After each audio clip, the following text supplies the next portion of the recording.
Former anti-Trump FBI lawyer Lisa Page plays the world's smallest violin. Designated cartels as terrorist organizations.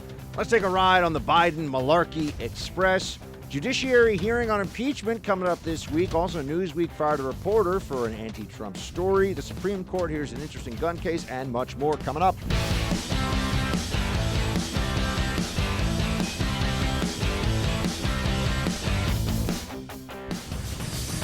Welcome to the Buck Sexton Show, everybody. Hope you had a fantastic Thanksgiving holiday. I know I did.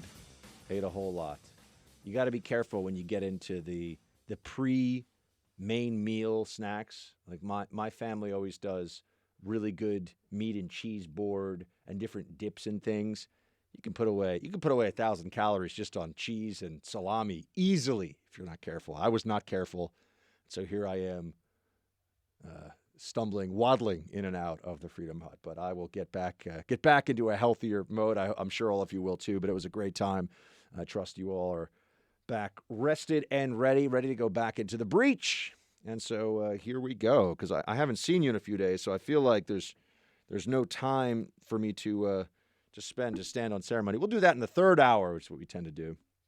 Big stuff coming up this week. It's going to be quite interesting. A bit of a sprint in the political world from here until Christmas Day. Usually things slow down this time of year, but there is a timeline that cannot be ignored, a timeline that involves impeachment and also, as we know, unless the Department of Justice changes its mind once again, there will be a release of the Inspector General's report on FISA abuse next week, which I think will prove right people like me all along, but it won't be satisfying if you're waiting for this to be the moment that people get their comeuppance.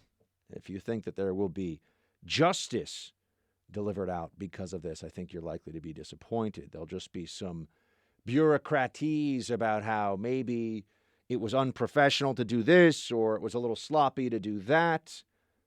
But no one's going to say that this is an egregious violation of FBI protocols that could be not just a fireable offense, but perhaps even a prosecutable one, because these institutions, these bureaucracies always view themselves as players in this drama, and they want to protect their own perks, their prerogatives. They want to make sure that the institution lives on beyond the malfeasance of any one individual, any group of individuals. So this is where we are now. I just want to be clear on that. That's my prediction insofar as I'm willing to make a prediction about this. As you know, one of my things I'm most certain of is that nobody can predict the future. But then you have a piece, courtesy of the Daily Beast, an anti-Trump left-wing garbage heap that you have to wonder, why does it even exist? What is the purpose of the Daily Beast? As if we don't have enough left-wing liberal nonsense from the New York Times, the Washington Post, from Slate.com, Huffington Post, Newsweek. We'll talk about Newsweek later. I can sit here and just keep rattling off different sites. Never mind the true commie stuff like The Nation. You have all this left-wing garbage being peddled, and yet the Daily Beast still exists. I suppose it's helpful to be. I think they're owned by Barry Diller and IAC. So you got a billionaire who's got a lot of money, and that means that you can say the same stuff that all the other websites run and owned by billionaires who are liberals get to do. But the Daily Beast comes out with this piece, Lisa Page Speaks. She says, there's no fathomable way I have committed any crime at all. Striking back is the sub-headline here. Striking back. And this entire piece is supposed to bring you to one conclusion, that Lisa Page is a victim. Now, let's take a moment. Let's go back in time, shall we? Lisa Page was a federal prosecutor who worked with the FBI at a very senior level, and she exchanged a series of text messages with Peter Strzok, who was a bizarre individual, if you remember his testimony on Capitol Hill, and also rabidly anti-Trump. And they, on official FBI devices, said all kinds of things about how Trump voters were smelly, and that Trump is an idiot, and he's so blanking stupid, and even went so far as to speak of an insurance policy against the would-be president of the United States, President Donald Trump, and at one point wrote that, this is in text message, and this is a matter of record, this is not a matter of speculation, "We'll stop it." That was what he said to her in order to calm her down at the prospect of Trump winning the election. Now, for people in the FBI to have said this on official devices would be remarkably stupid, no matter what their roles in the FBI. For people who are also engaged in an extramarital affair, as these two individuals, as we know, were at the time, is also reckless, deeply stupid, and makes you think that these people, remember, these are very senior individuals in the FBI. These are not just run-of-the-mill FBI agents. They're working at headquarters in D.C., and I guess they figured the rules don't really apply to them. But when you add on top of all of that, that these individuals were deeply and, dare I say, intimately, involved in investigating President Trump's campaign at the time. When you think about how it was, of the thousands and thousands of FBI agents, it was Peter Strzok who was involved not just in the Papadopoulos case, but also in the Hillary Clinton email case, and Lisa Page as well. That it was Peter Strzok who went in to interview General Flynn during the transition from the Obama administration to the Trump administration, and out of that, what seemed to be a cordial exchange between colleagues, you had a federal felony prosecution of a 30-year veteran of the United States military and incoming national security advisor. My friends, that seems like quite a series of coincidences, doesn't it? Just so happens that these two individuals, who no question hate Trump and think that he's a threat to the republic, are also involved in decision-making at the highest level that has to do with investigating the president or the candidate, depending on the part of the timeline we're looking at here, that they hated so very much. And now the media is trying to prepare the narrative before the Inspector General report that Lisa Page is a victim and that every time Trump tweets about her, it's like a gut punch. Let's just remember this. Lisa Page was a federal prosecutor for years. She put people in prison. I'm sure in some circumstances it was a question of judgment, and she thought that her judgment was good enough to ruin someone else's life for perhaps a relatively minor infraction. To those who say Lisa Page is a victim, which is, we know, the favorite posture for the left, to try to use your decency, use your sense of mercy and kindness against you to win political points. Oh, look at this poor person. Sure, she was involved in a deep state coup against Trump, but it's very sad what has happened to her. Just another honorable public servant caught up in Trump's meanness.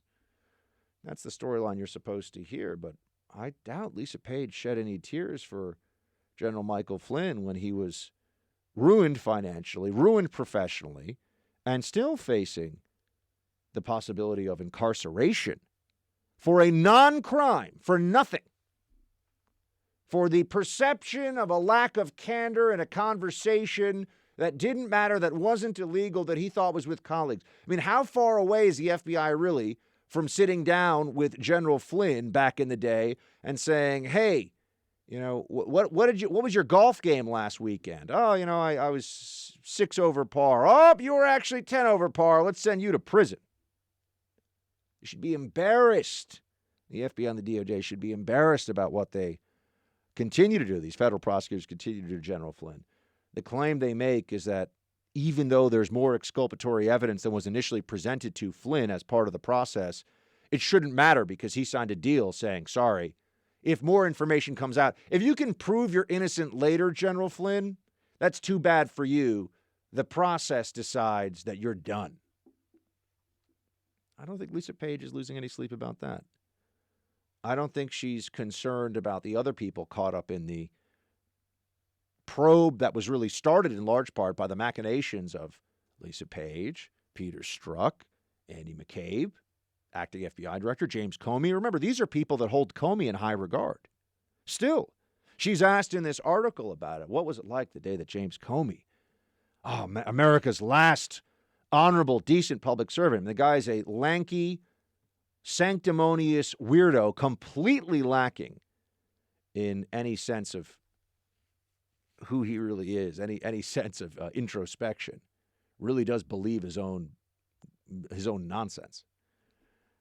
She thought that it was a terrible day, the day that Comey got fired. These were people that were very high up in the FBI and the DOJ, drunk on power, who thought they knew better than the American voters.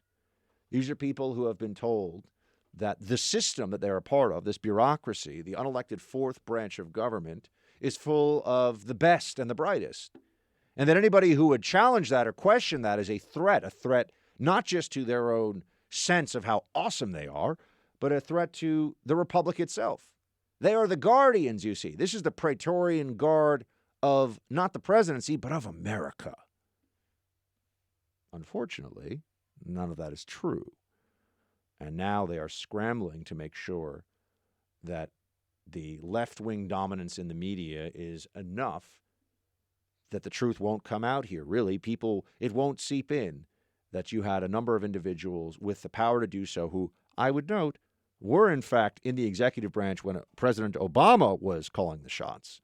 It was in fact Obama's FBI director. They can tell us all about how nonpartisan they are, but partisan positions change. People go from Democrat to Republican and back. People decide that they have radicalized even within our own politics. So what somebody was back in the year 2000 doesn't really matter to me in the 2016 election, does it? But they're going to tell us that she's just a victim, that she did nothing wrong, that there's nothing to see here. That's a problem because we already have the Inspector General writing in 2018 that both Page and Strzok caused damage that, quote, goes to the heart of the FBI's reputation for neutral fact-finding and political independence. This was the Inspector General of the FBI on related but different issues then. You see what her defense is going to be, and her defenders who are going to rush to her side on this in the media, because it all goes to the heart of the Russia collusion nonsense. Oh, there was all these rumors, really, about Trump working with the Russians, colluding with the Russians to steal the 2016 election. They're going to say that she didn't do anything illegal. Well, that may be true. I don't believe that they're going to find that she should be prosecuted for anything. But what you have to remember is the abuse of power, something Democrats like to talk about a lot these days. The abuse of power is often something that is not illegal. There's a reason why judges recuse themselves. There's a reason why the appearance of corruption for elected members of our government is enough for them to have to take action. Because this is all premised on the belief of good faith, that you are conducting your job, you are obeying the laws as a person who does not have ulterior motives, but who is working for the same purpose as the American people, as everyone else, that there is a good faith exercise of one's duties. That, my friends, is where the FBI has fallen apart here.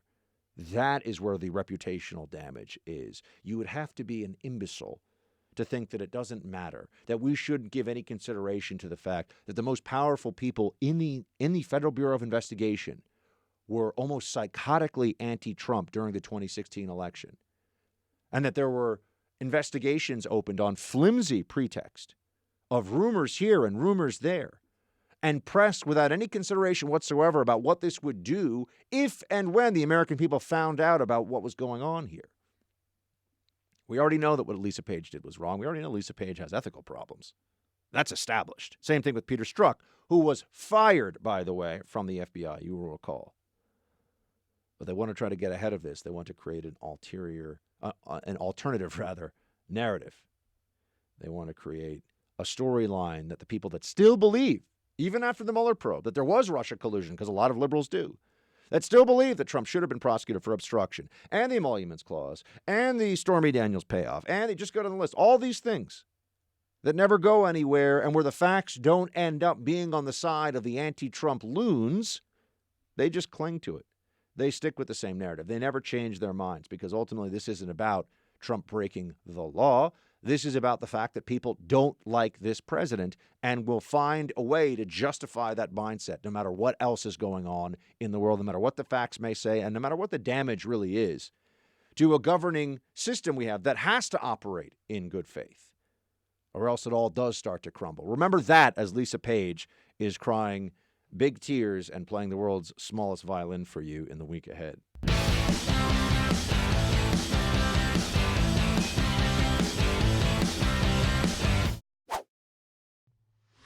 So the Democrats, the radical left Democrats, the do-nothing Democrats, decided when I'm going to NATO, this was set up a year ago, that when I'm going to NATO, that was the exact time. This is one of the most important journeys that we make as president.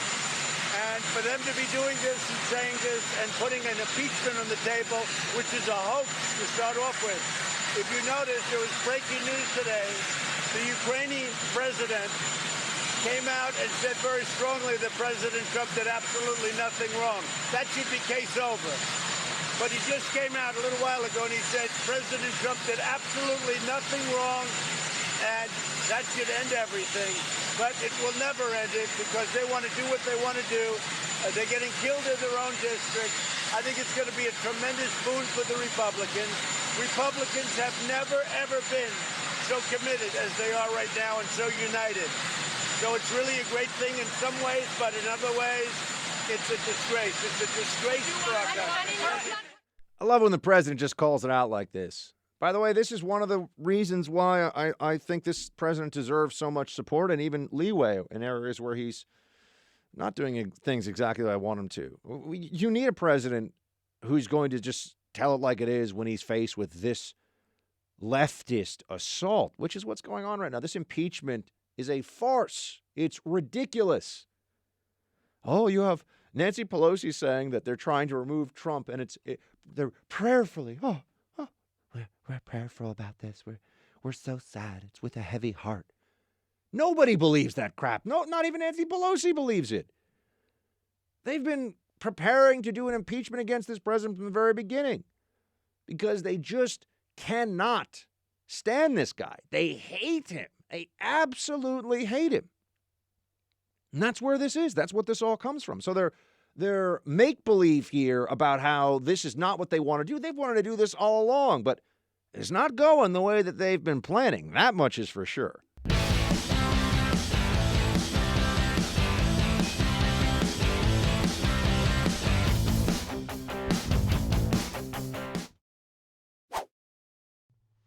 Look, there's no question the Democrats are scrambling right now to resurrect this impeachment as a process that is going to benefit them in 2020. There are real concerns. They haven't changed anybody's mind on this one. Sure, the Democrat base, the left-wing base might like this, the theatrics of Trump is the worst and Ukraine. I mean, you know what we found out about Ukraine policy as a result of these hearings?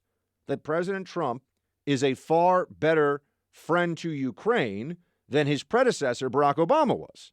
That President Trump was willing to do something that had greater geopolitical risk and was, in fact, more of a slap in the face to Putin directly, giving arms, specifically Javelin anti-tank missiles, to the Ukrainian military, that Trump did all of that. And Barack Obama would not, should tell you everything you need to know about the reality of these claims that Trump is horrible and he left the Ukrainians, they couldn't fight, they couldn't do anything. No, Trump was the one who helped them. Obama was the one who was too wimpy to do anything about this. Let's just look at what the facts of the case are. The aid money did get released. Presidents are allowed to ask counterparts for information that deals with U.S. national security, for information that goes to the heart of the U.S. justice system. You know, if there was anything going on with election meddling in Ukraine, why not ask, or if you have any concern about that, why not ask the Ukrainians where they can find out? That's completely legitimate. I've had a different view on this, as you know, even from many conservatives all along. But as this plays out, this impeachment process, Wednesday we're going to have open hearings in the House Judiciary Committee. Oh, well, this is really going to be fascinating, isn't it?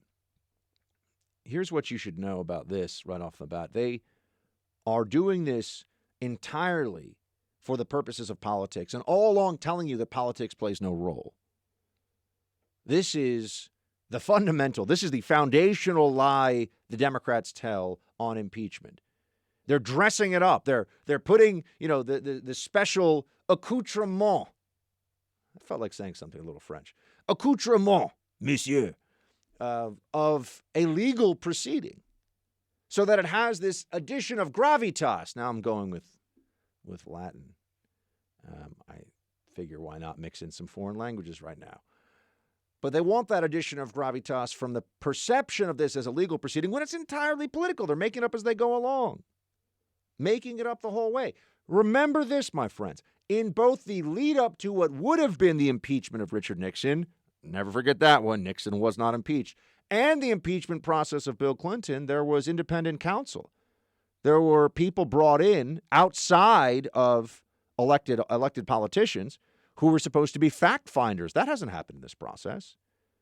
No, in fact, if anything, what Pelosi and Schiff learned is that when you have anybody that's doing any fact finding and you can't control what facts are released and what facts aren't, doesn't work out the way you want. I.e., the Mueller probe, or really the Weissman probe, with Mueller plopped on top as a figurehead. The Democrats desperate to take down Trump, given full authority and power to do so, I might add. And yet, they didn't come up with the goods. They didn't have the stuff. You got to ask yourself at some point, did the Democrats ever learn the lesson? No, of course not, because there's no lesson for them to learn, because it's never about Trump's wrongdoing. It's about they hate him. They hate the way that he speaks to them. They hate that he calls out the lackeys in the media who have been doing the bidding of the establishment of both Republicans and Democrats for decades. They hate it. How dare he? These people, we'll never forget this, have very large and fragile egos. The Pelosi's and the Stephanopoulos and the Anderson Coopers and the Schiffs and and the Schumers. They're very fragile egos.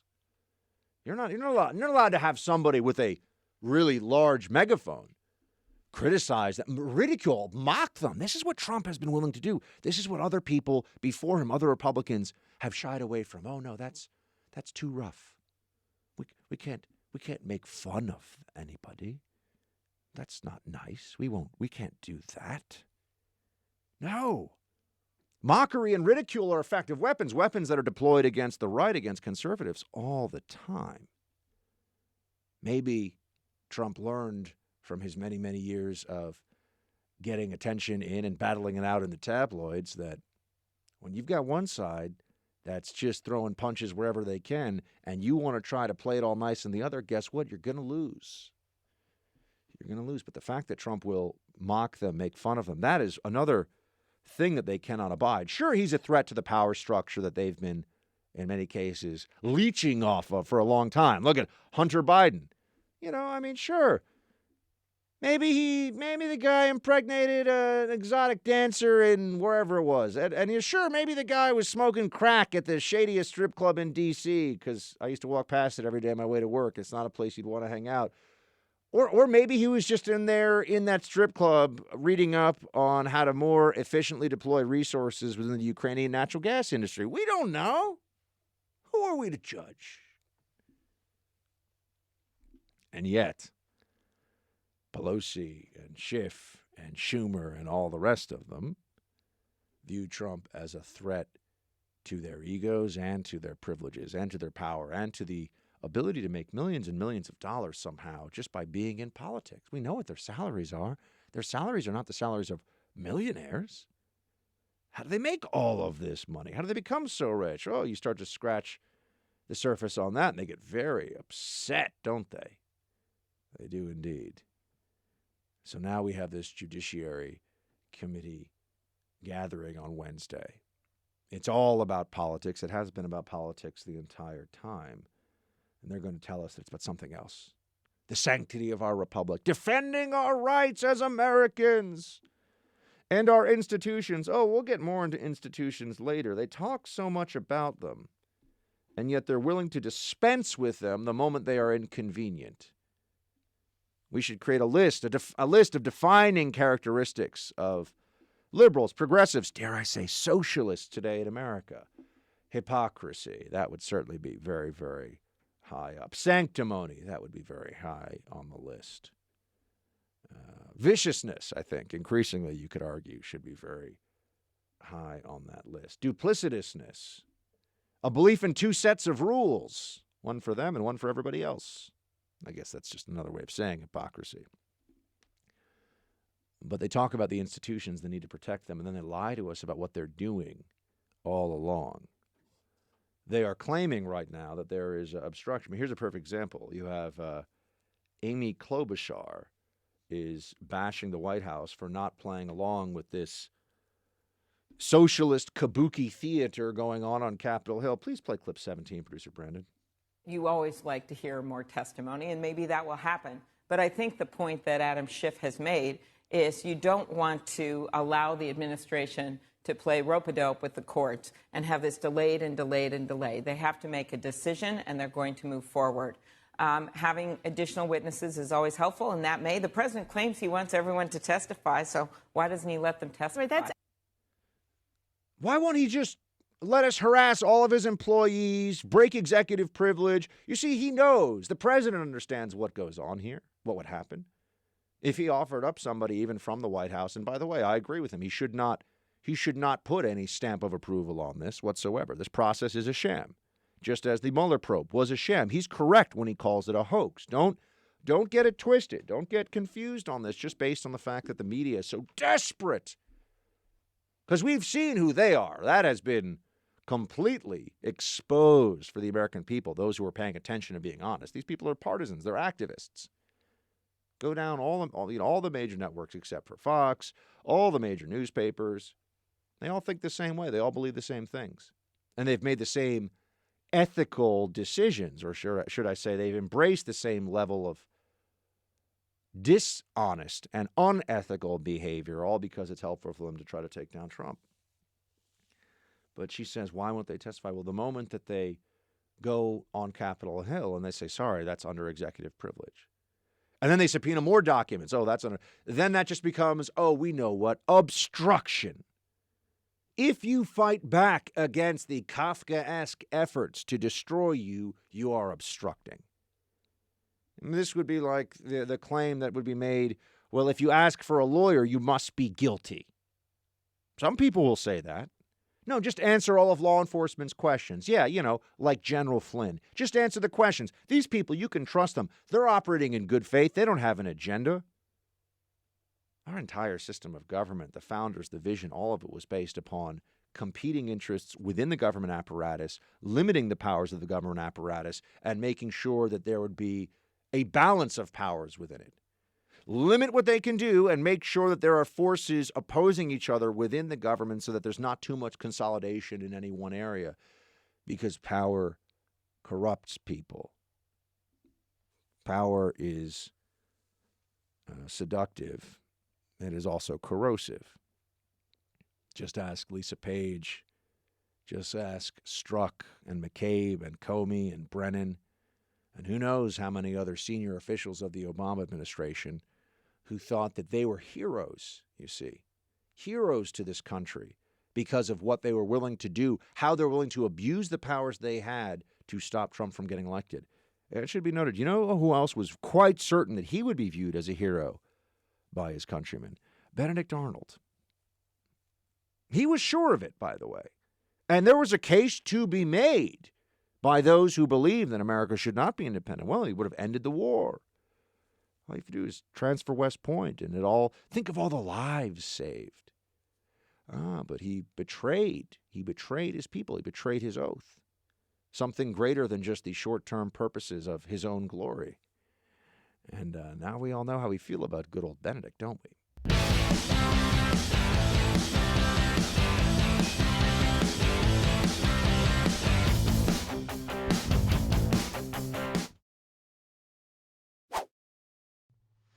That an impeachment of a president is an undoing of a national election.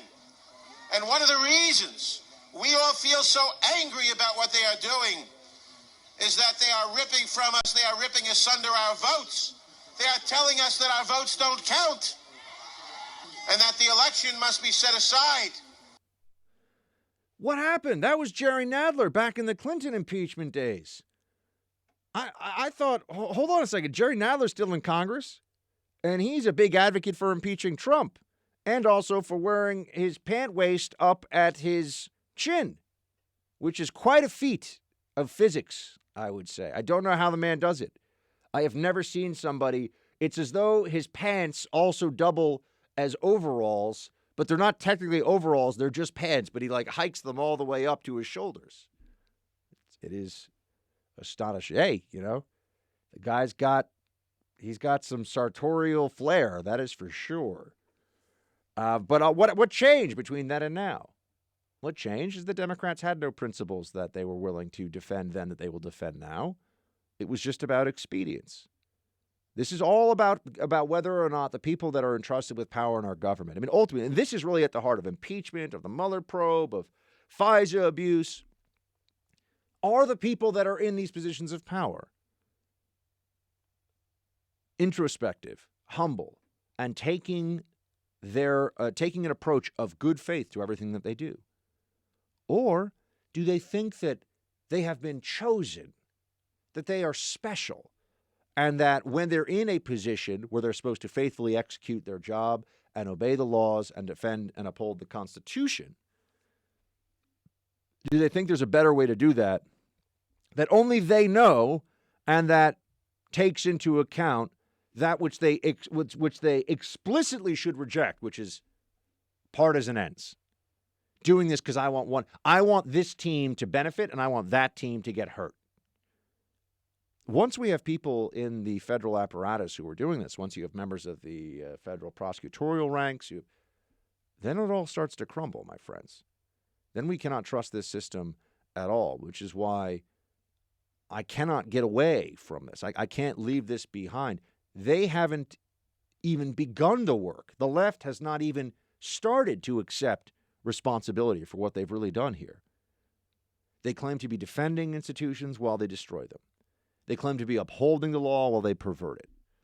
They claim to be acting in nonpartisan fashion while what they're doing is wildly political.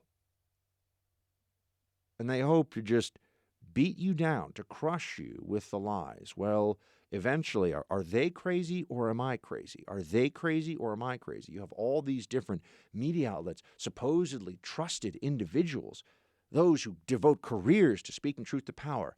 Lies. They're lying to you. I'm here to tell you that they are lying to you. You know it, though. But one of the reasons why I think we have such a fast-growing show, while we have so many people that come into the Freedom Hut with us day in and day out, is they know that I speak the truth to them. I tell them what I know. I tell them what I don't know. I tell them how I feel.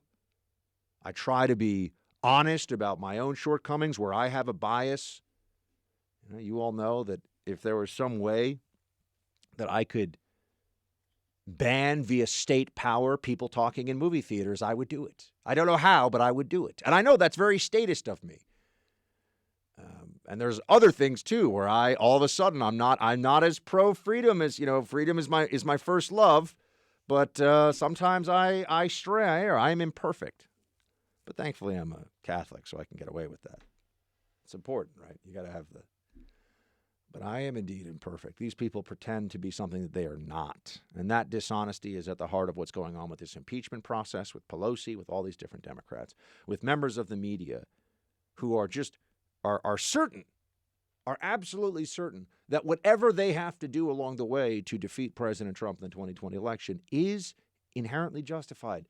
This is the ideology of totalitarianism. It is everything against the other thing. Whatever has to be done is fine. Whatever you have to destroy along the way was unnecessary or expendable. This is what we are up against in this election. This is what's happening in the Congress. These people that are getting up before you to speak about how Trump did this terrible thing, they're frauds. If they weren't frauds, then they would say, yeah, we hate this president. We want him gone. We don't like this thing he did on the Ukraine phone call, but it's really not about that. We're just going to say, let's make it about that. This is dishonest. They're lying to you. And I love how they always complain about how much Trump lies. It's stunning stuff. the President of the United States is waging a battle against them that they have still yet to win, and it drives them insane. But don't think that they're going to self-correct. They're just going to get crazier, and this impeachment process is just going to show you that.